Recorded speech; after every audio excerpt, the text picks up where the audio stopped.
What is up, guys? Iconic here, and today I'm going to show you a quick tip on how to beef up your kicks, how to get a nice sounding kick pretty easily, all using Ableton stock plugins. So the first thing you're going to do is pick two samples that you like.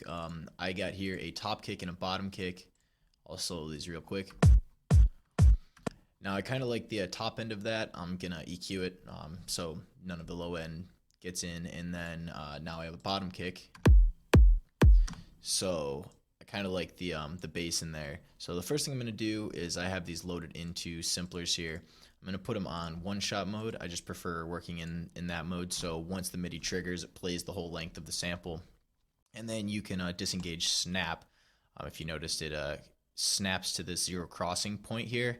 I don't really need that, so I'm just going to let it play the sample in its entirety. And same with this sample. So then I'm going to trim these up a little bit. I like to play in one-shot mode because it gives you these fade-out controls that you can play with here. So first I'm going to try to shape this top kick.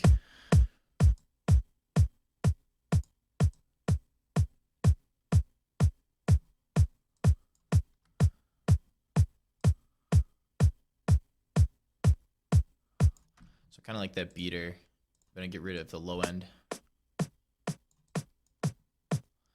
And I'm not a huge fan of that little like white noise on the top, but I do like the overall timbre, so I'm just going to try to tame that a little bit.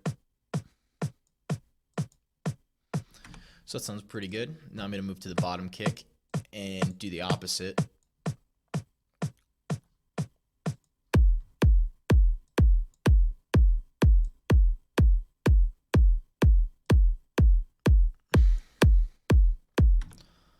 Same thing, I'm going to try to take off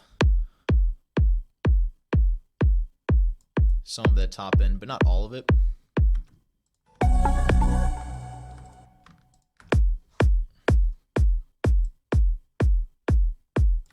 So now I'm going to lower the beater a little bit.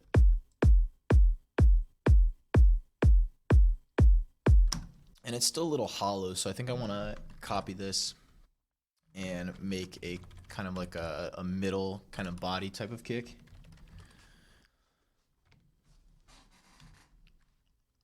And go into my samples.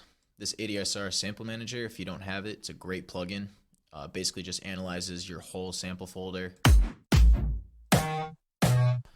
And you can go and search everything. It's a little bit easier to navigate than the Ableton browser.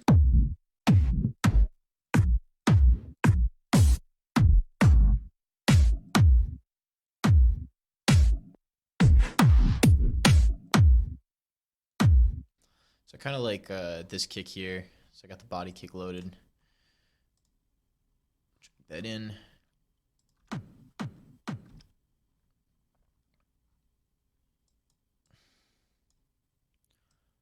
So I don't need the end of this sample here. And I can bring some of that low end.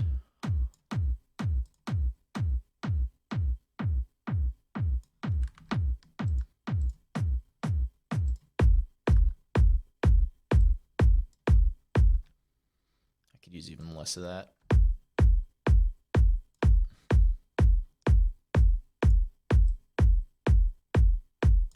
So now there's some of that body in there. And now what I usually do is I'll grab all of these and group that within the group and just call that group kicks. And now I just like to process them together.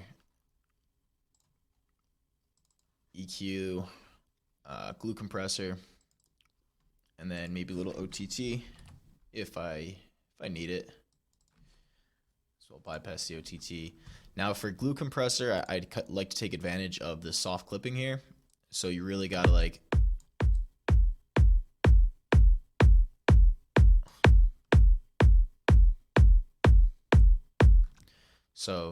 get it just so the soft clicking light is clipping, just to give it a little bit extra harmonics, a little bit of that soft clipping distortion.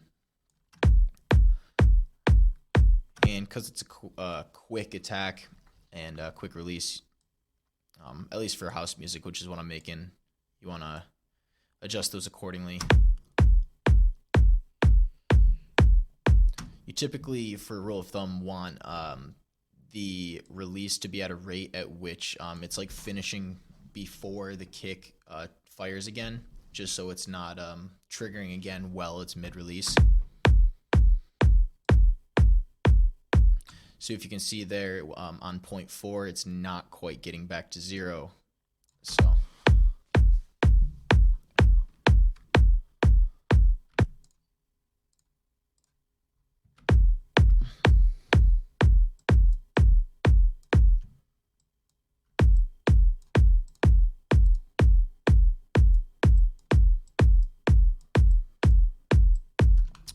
now, if you're finding yourself needing a little bit more of a punchy transient and don't have a transient shaper, such as Transient Master from Native Instruments, it's a really nice plugin. You can use the drum bus, which is native in Ableton 10. And here you can add a little bit of distortion or just take that off. But down here, you have the transients.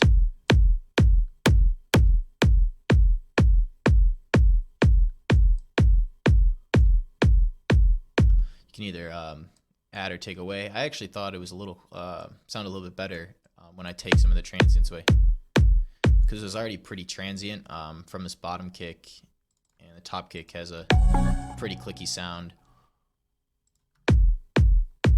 So let me tame some of those transients on this kick group.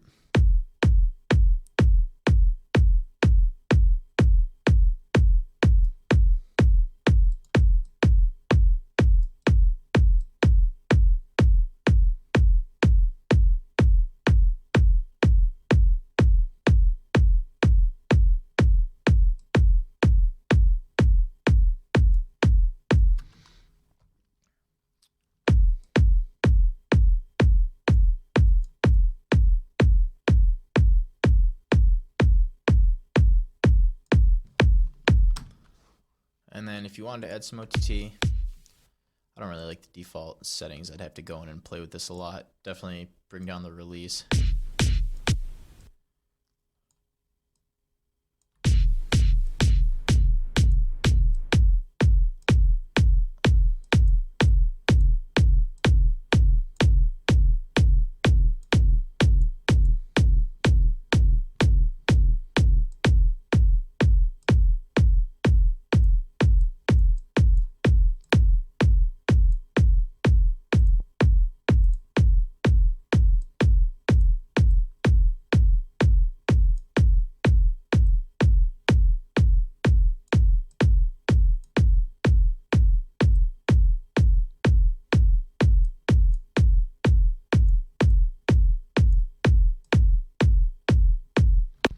We could put the EQ after that.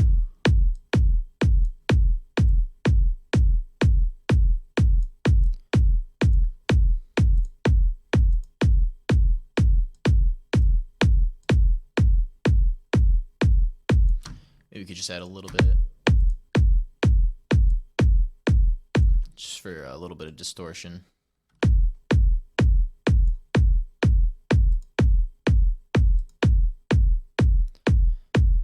You can take it or leave it. I'm sure you could dial those in to your liking. But yeah, this is typically like a simple kick chain that I like to do.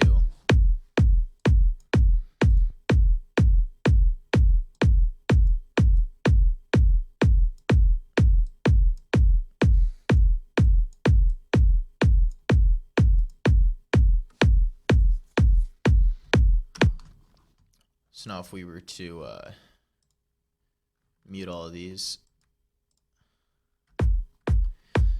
this is what our kicks originally sounded like, just basic EQing. Even if we turn all these off.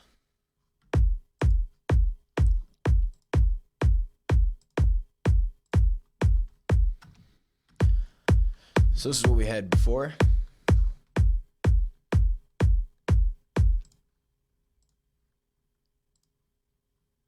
I didn't even use that compressor. So with just a little bit of EQing, a little bit of transient shaping, and some compressing, definitely much beefier.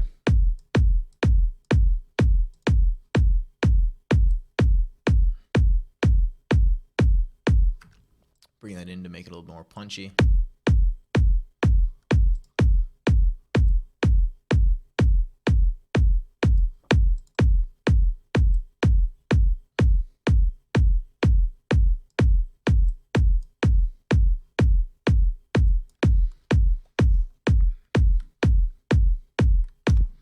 And there you are. And that's how to make a beefier kick in just a couple of minutes. And this has been an Iconic production. And thanks for watching.